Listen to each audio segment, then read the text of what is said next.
The magnificent Victorian house stood proudly against the backdrop of Savannah's historic district, its imposing facade and arched windows catching the last rays of the setting sun. Laura Matthews couldn't contain her excitement as she and her husband Michael pulled into the cobblestone driveway. Their daughter Emily, a precocious 12-year-old, pressed her face against the car window, her eyes wide with wonder at the sight of their new home. "It's like a castle, Mum," Emily exclaimed, her voice filled with childlike amazement. Duke, their loyal German shepherd, wagged his tail from the back seat, though his usual enthusiasm seemed somewhat subdued. The price had been surprisingly reasonable for such a grand property, especially considering its location in one of Savannah's most prestigious neighborhoods. The real estate agent had mentioned something about the previous owners leaving suddenly.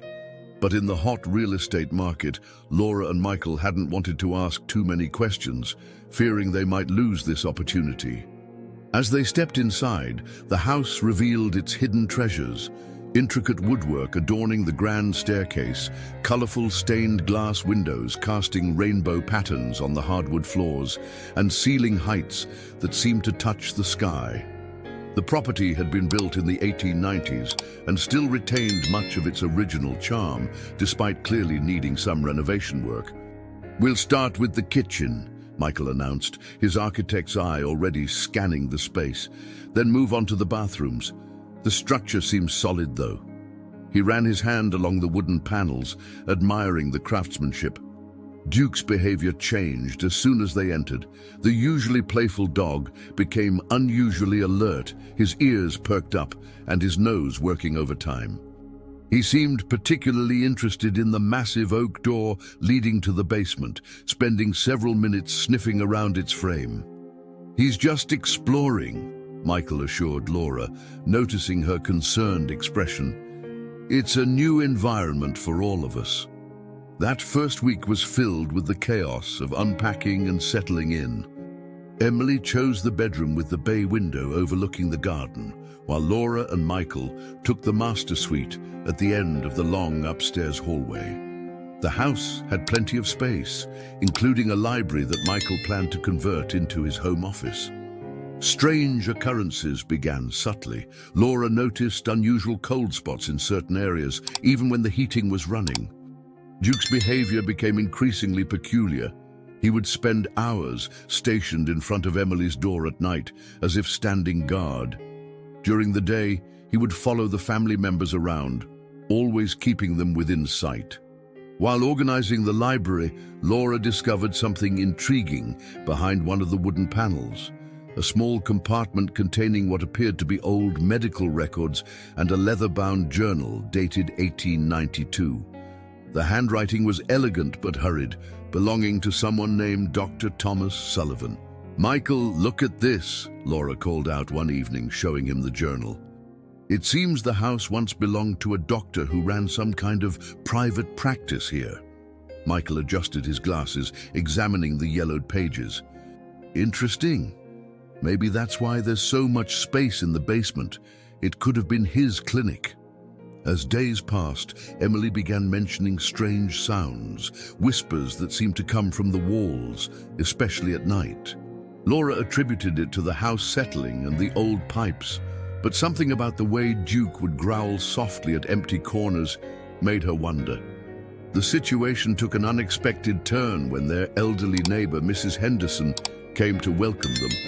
Over tea, she revealed that she had lived on the street her entire life and remembered stories about the house from her childhood. "Dr. Sullivan was quite renowned in Savannah," she explained, her fingers tracing the rim of her teacup. "He was known for his innovative treatments, always pushing the boundaries of medical science. But then something happened, something that made him abandon everything and disappear." Laura leaned forward, intrigued. "What kind of treatments?" Mrs. Henderson's expression grew serious. "That's what nobody really knew. His patients came from all over the country, seeking cures for conditions other doctors had deemed untreatable. Some said he performed miraculous recoveries, while others—" She paused, glancing around as if checking for eavesdroppers. "Well, Let's just say not everyone agreed with his methods. That evening, as Laura put Emily to bed, she noticed Duke's unusual fixation on the library wall where she had found the hidden compartment. The dog's behavior, combined with Mrs. Henderson's stories and the mysterious journal, planted a seed of curiosity in Laura's mind.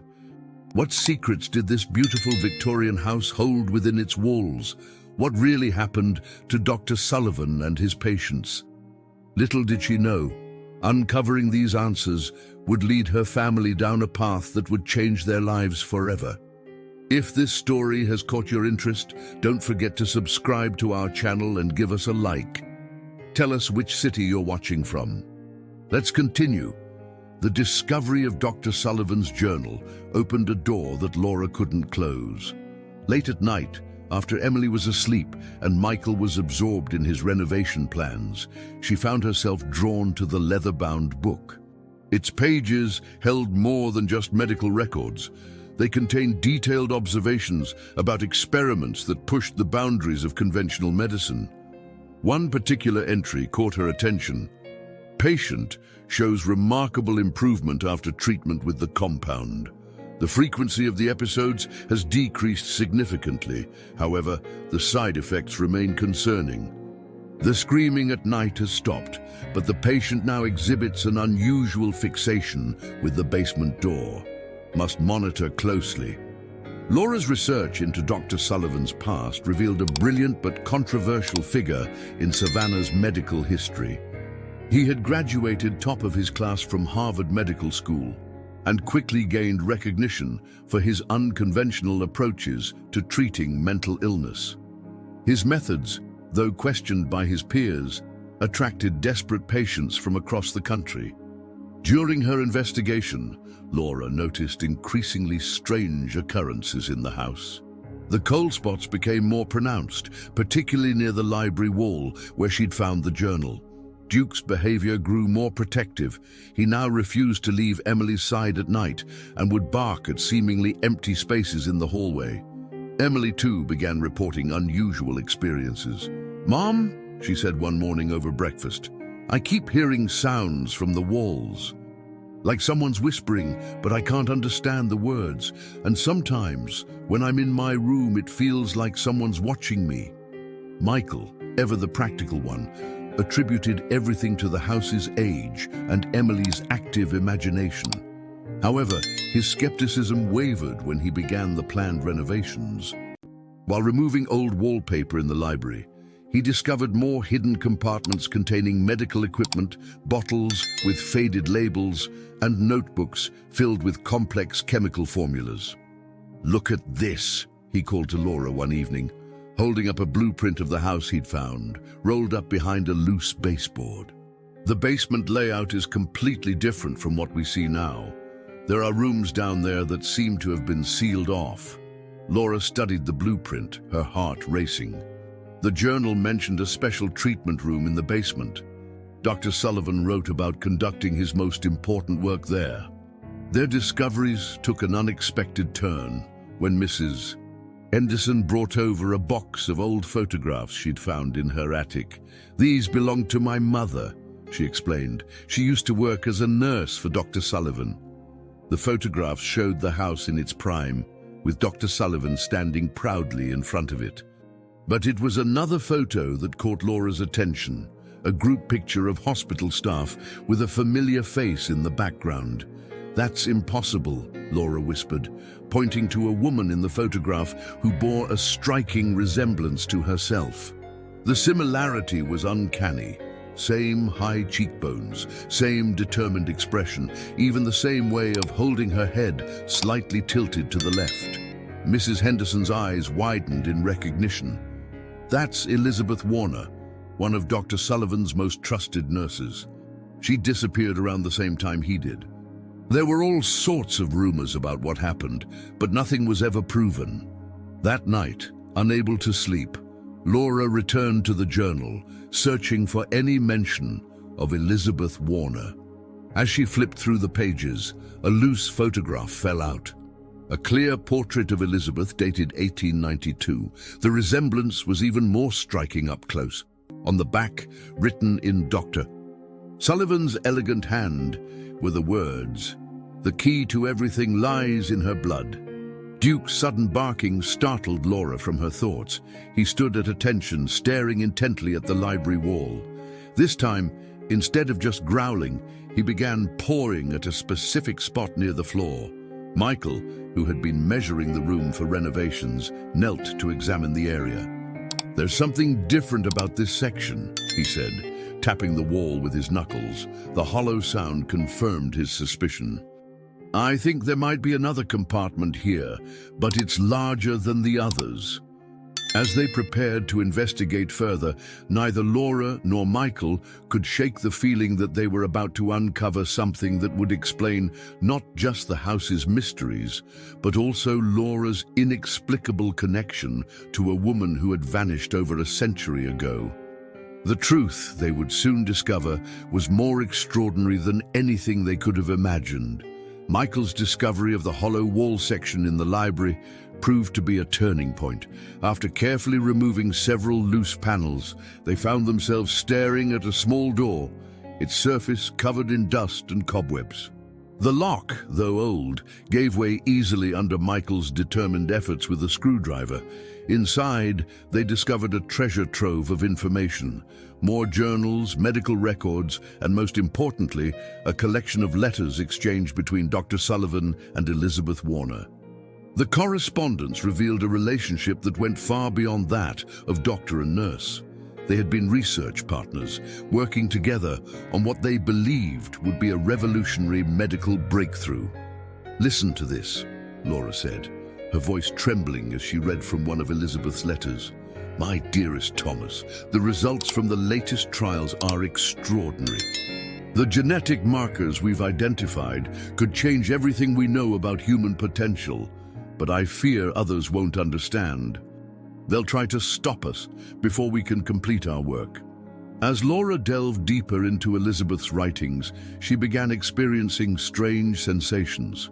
Vivid dreams of walking through the house as it was in the 1890s, knowing exactly where everything was placed, recognizing faces she had never seen before. The dreams felt more like memories than products of her imagination. Emily, too, seemed to be developing an unusual connection to the house. She began drawing detailed pictures of rooms she had never seen, including a mysterious laboratory in the basement. When Laura compared these drawings to the blueprints they had found, the similarities were undeniable. "Mom," Emily said one afternoon while working on another drawing, "I keep having these funny feelings, like I remember things about this house that I shouldn't know. Yesterday, I knew there was a hidden cabinet in the kitchen before you found it. How is that possible?" Laura shared her daughter's drawings with Mrs. Henderson, who confirmed that Emily's depictions matched her mother's descriptions of Dr. Sullivan's laboratory perfectly. "My mother used to talk about the amazing work they did down there," Mrs. Henderson revealed. "She said they were on the verge of understanding something profound about human consciousness and genetic memory." The connection between past and present grew stronger when Laura discovered Elizabeth's personal diary hidden behind a false bottom in one of the drawers. The entries spoke of experiments involving genetic memory transfer, the theory that memories and experiences could be passed down through generations. Elizabeth and Dr. Sullivan believed they had found a way to unlock these inherited memories, allowing people to access the knowledge and experiences of their ancestors. "Michael," Laura called out one evening, her hands shaking as she held Elizabeth's diary, "I don't think my resemblance to Elizabeth is a coincidence. Listen to this entry. The treatment works. We've proven that memories can survive through bloodlines. Each participant in the trials has shown the ability to access ancestral memories. But there's more. Some participants are developing abilities we never anticipated. The genetic markers we've identified seem to be growing stronger with each generation." Michael, who had been skeptical of Laura's theories, couldn't ignore the mounting evidence. The mysterious cold spots in the house coincided perfectly with locations mentioned in Elizabeth's diary as sites of their experiments. Duke's protective behavior made more sense when they learned that Elizabeth had kept a German shepherd that would guard the laboratory during their trials. Their investigation took an unexpected turn when they consulted a genealogist who specialized in Savannah's historical families. The research revealed something extraordinary. Laura was indeed Elizabeth Warner's great-great-granddaughter. The connection they had sensed went beyond mere physical resemblance. It was written in their very DNA. This discovery led them to the most puzzling question of all. What had happened to Elizabeth and Dr. Sullivan? The last entries in both their journals spoke of a breakthrough that would change the course of human evolution. They had planned one final experiment, but something had gone wrong. The records showed that on the night they disappeared, there had been an unusual atmospheric disturbance over Savannah, and several witnesses reported seeing strange lights around the house. As Laura pieced together the puzzle, she began to understand that she and Emily weren't just living in a historic house. They were part of an unfinished story, one that had been waiting over a century for the right people to continue it. The genetic memories flowing through their veins held the key to understanding not only their family's past, but possibly the future of human consciousness itself. The revelation of Laura's genetic connection to Elizabeth Warner transformed their investigation from a historic mystery into a deeply personal journey. With each passing day, Laura's dreams became more vivid, more detailed, as if Elizabeth's memories were gradually awakening within her consciousness. One particularly stunning breakthrough came when Laura found herself instinctively walking to a specific spot in the garden. Without hesitation, she began digging, eventually unearthing a sealed metal container. Inside, they found preserved research notes and a small vial containing what appeared to be a deep blue liquid, still perfectly preserved after all these years. "This is incredible," Michael said, examining the vial under a light. According to these notes, this compound was meant to enhance the connection between genetic memory and conscious awareness. Elizabeth and Dr. Sullivan believed it could help people access not just memories, but also skills and knowledge passed down through their DNA. Emily's abilities continued to develop as well. She began speaking about details of medical procedures that no 12-year-old could possibly know. During a piano recital at school, she suddenly played a complex piece she had never learned, one that, they later discovered, Elizabeth had often performed at social gatherings. Mrs. Henderson proved to be an invaluable source of information, sharing more stories passed down from her mother. "They were ahead of their time," she explained, showing Laura more old photographs. "My mother said Dr. Sullivan had discovered something in human DNA that others wouldn't understand for another century. She called it the memory chain, a way that experiences could be passed down through generations." The breakthrough came when Laura decided to have the blue liquid analyzed by a trusted friend at the university's research laboratory. The results were astonishing. The compound contained elements that modern science was only beginning to understand, substances that could potentially influence neural pathways and genetic expression. "This is revolutionary," Dr. Sarah Chen, Laura's friend and genetic researcher, explained during a private consultation. "The molecular structure suggests they had discovered a way to activate dormant genetic potential. It's like they found a key to unlock abilities hidden in our DNA. But Laura, you need to understand, if this knowledge became public, it could change everything we know about human evolution and consciousness." As Laura absorbed this information, she began experiencing more intense connections to Elizabeth's memories.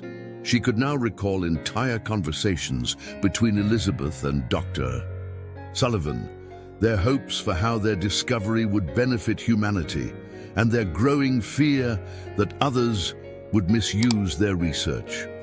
Michael, despite his initial skepticism, became fully invested in understanding the scientific implications of their discoveries. His architectural expertise proved crucial as they mapped out the original laboratory layout in the basement. Using ground-penetrating radar, they located several sealed chambers that matched Emily's drawings perfectly. They weren't just conducting experiments, Laura realized one evening after a particularly vivid memory dream. They were preparing for something bigger. Elizabeth's last journal entry mentions a convergence, a moment when past and present would align, allowing for a complete transfer of knowledge across generations. The family's investigation gained new urgency when they discovered that this convergence wasn't just a theoretical concept. According to both Elizabeth's calculations and modern astronomical data, a rare celestial alignment was approaching, one that occurred only once every 133 years. The last such alignment had taken place on the very night Elizabeth and Dr. Sullivan disappeared. Duke's behavior became increasingly focused as well. He would lead them to specific locations in the house, each one corresponding to a site mentioned in Elizabeth's research notes. The dog seemed to share a deep connection with the house's history, as if guided by the instincts of Elizabeth's own faithful companion. As they pieced together more of the puzzle, Laura and Michael realized they were racing against time. The celestial alignment was just days away, and they had yet to fully understand the implications of Elizabeth and Dr. Sullivan's final experiment. The house itself seemed to be responding to their discoveries, with the cold spots becoming more pronounced and the strange energies growing stronger. Emily, showing wisdom beyond her years, made an observation that stopped them all in their tracks. "Maybe they didn't disappear," she said thoughtfully. "Maybe they just went somewhere else. Somewhere we can only reach when everything lines up perfectly. And maybe they've been waiting all this time for us to find them." With the celestial alignment rapidly approaching, Laura, Michael, and Emily found themselves in a race to decode the final pieces of Elizabeth and Dr. Sullivan's research. The basement laboratory, now cleared of decades of dust and debris, revealed itself to be far more sophisticated than they had imagined. "Look at these markings," Michael said, running his hand along a series of intricate symbols carved into the basement's stone walls. "They're not just decorative. According to these notes, they're mathematical equations, some kind of formula for calculating energy frequencies." Laura's connection to Elizabeth's memories had grown so strong that she could now navigate the laboratory with her eyes closed, instinctively knowing the purpose of each piece of equipment they discovered. The most significant find was a circular chamber in the center of the basement, its walls lined with copper and quartz crystals. "This is where they conducted their final experiment," Laura explained, the memories flowing through her mind with crystal clarity. They believed that during the celestial alignment, these crystals would amplify the natural electromagnetic fields of the Earth, creating a condition that would allow for complete access to genetic memory. Emily's drawings had become more detailed and specific, now including diagrams that matched Elizabeth's original research perfectly. Dr. Chen, who continued to analyze the blue compound, made a startling discovery. The liquid responded to electromagnetic fields by producing its own luminescence, suggesting it could serve as a bridge between physical matter and consciousness itself. "The compound isn't just about accessing memories," Dr. Chen explained during a video call. "Based on these readings, it appears to be capable of actually synchronizing neural patterns across time. It's as if they found a way to create a temporal bridge at the quantum level." The family's preparation for the upcoming alignment was interrupted by an unexpected visit from Mrs. Henderson, who brought with her a final piece of the puzzle, her mother's personal diary from 1892. The diary contained eyewitness accounts of the night Elizabeth and Dr. Sullivan conducted their last experiment. My mother wrote that the entire house was filled with a blue glow, Mrs. Henderson read, her voice trembling with emotion. She said Elizabeth and Dr. Sullivan believed they had discovered a way to transcend the normal boundaries of time and consciousness. They weren't just trying to access memories, they were attempting to create a bridge between generations. As the day of the alignment drew closer, strange phenomena in the house intensified. The cold spots began to pulse with energy, and Duke's behavior became increasingly animated. He would pace between Emily's room and the basement laboratory, as if trying to guard both spaces simultaneously. Laura spent hours in the library, correlating Elizabeth's research with modern scientific theories about consciousness and quantum entanglement. They were so far ahead of their time, she told Michael one evening. What they discovered about genetic memory and consciousness is only now being validated by quantum physics. The family made a crucial decision. They would attempt to recreate the conditions of Elizabeth and Dr. Sullivan's final experiment during the upcoming alignment. Dr. Chen helped them understand the risks and possibilities, while Michael used his engineering skills to restore the laboratory's equipment to working order. Emily, showing an unexplainable understanding of the process, helped arrange the crystals in the precise pattern shown in her drawings. They have to be aligned with the constellations, she explained with unusual authority. It's like making a map that connects the stars to our DNA. 2 days before the alignment, Laura made a discovery that changed everything. Hidden behind a false panel in Elizabeth's desk, she found a letter addressed to her future descendant. The letter, written in Elizabeth's elegant hand, began, "To the one who carries my blood and shares my quest. If you are reading this, then everything we theorized about genetic memory and temporal resonance is true. You are not just finding our research. You are fulfilling a plan set in motion over a century ago." The letter went on to explain that Elizabeth and Dr. Sullivan hadn't failed in their experiment.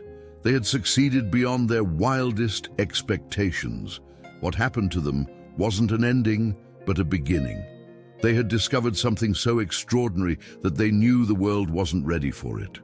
The letter concluded with detailed instructions for completing their work, along with a warning about the immense responsibility that came with such knowledge. As Laura finished reading the letter, Duke suddenly stood at attention, his ears perked forward. The air in the library grew thick with anticipation, and through the windows they could see the first stars of evening appearing in the darkening sky. The alignment was nearly upon them, and with it, the moment that would reveal whether Elizabeth and Dr. Sullivan's grand experiment would finally reach its true conclusion. The night of the celestial alignment arrived with an otherworldly stillness.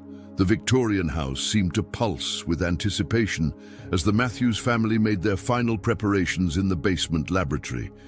Duke stationed himself at the entrance, his posture alert but calm, as if he knew exactly what was about to unfold. Laura, following Elizabeth's detailed instructions, arranged the copper and quartz crystals in a precise geometric pattern. Michael had restored the ancient electrical equipment according to the original blueprints, while Emily sat cross-legged in the center of the circular chamber, sketching the final pieces of what looked like a complex scientific diagram. "The alignment begins in exactly 20 minutes, Michael announced, checking his astronomical calculations. Dr. Chen, who had insisted on being present for this historic moment, monitored her equipment from a safe distance, recording every fluctuation in the electromagnetic field. As the moment approached, Laura retrieved the vial of blue compound. According to Elizabeth's letter, the liquid was meant to be placed in specific points around the crystal array, creating a circuit of sorts between past and present. Emily, moving with surprising confidence, helped position small dishes of the luminescent fluid at exactly the right intervals. "Mom," Emily said suddenly, her voice carrying an unusual resonance, "I can feel them. They're waiting for us." The air in the chamber grew thick with electromagnetic energy, causing the crystals to emit a faint, harmonic hum. Laura felt it too, memories that weren't quite her own becoming clearer, more present. She could sense Elizabeth's presence growing stronger, not as a ghost or spirit, but as a consciousness reaching across time through the bonds of shared DNA. The cold spots they had experienced throughout the house had been nothing more than quantum echoes of this moment, rippling backward and forward through time. As the alignment reached its peak, the blue compound began to glow, its luminescence spreading through invisible channels in the floor's pattern. The humming of the crystals grew louder, harmonizing with the electromagnetic frequencies that Dr. Chen's equipment was barely managing to measure. "The readings are off the scale," Dr. Chen exclaimed, her scientific skepticism giving way to wonder. "The quantum coherence levels are like nothing we've ever seen. It's as if the basement has become a temporal focal point." Suddenly, Emily gasped. The diagram she had been drawing began to glow with the same blue light as the compound. Duke let out a soft whine, not of distress but of recognition. The air itself seemed to shimmer with possibilities. That's when Laura understood.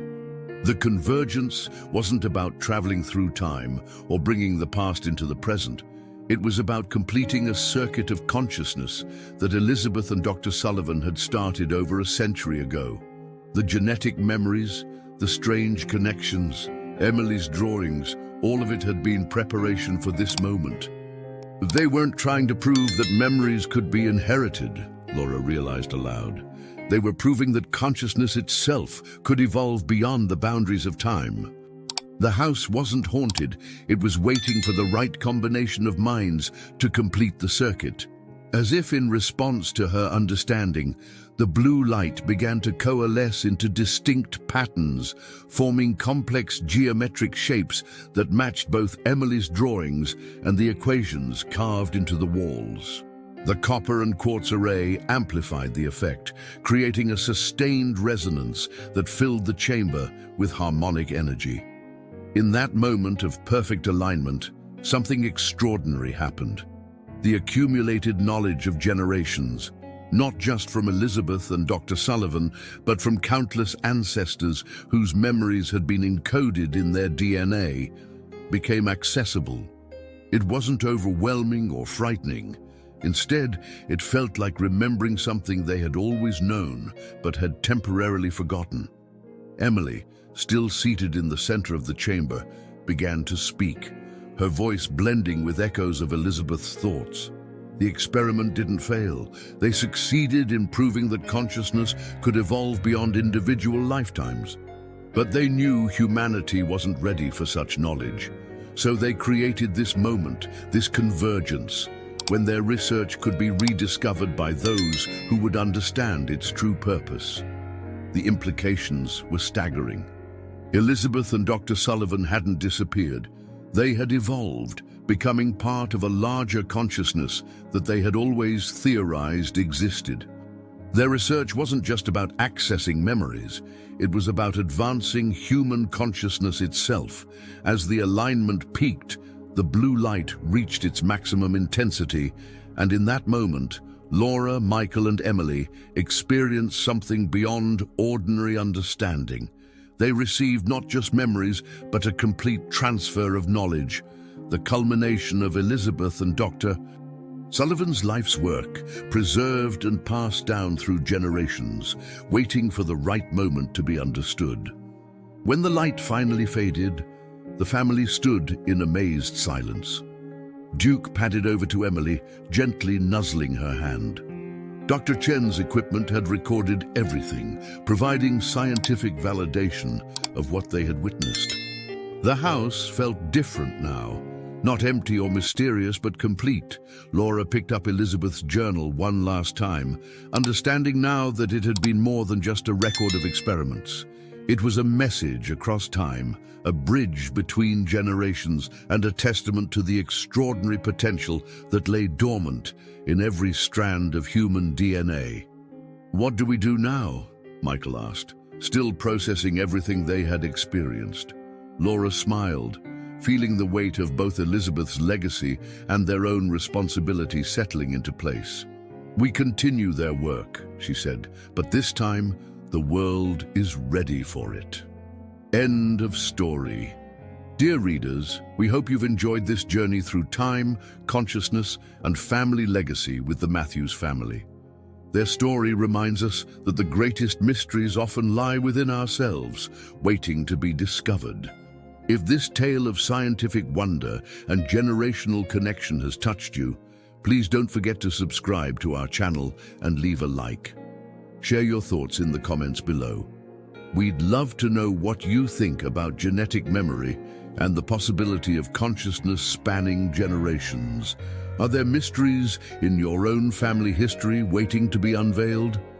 Join our community of storytellers and mystery lovers as we continue to explore the extraordinary possibilities that lie at the intersection of science and human potential. Stay tuned for more captivating stories that push the boundaries of what we think is possible.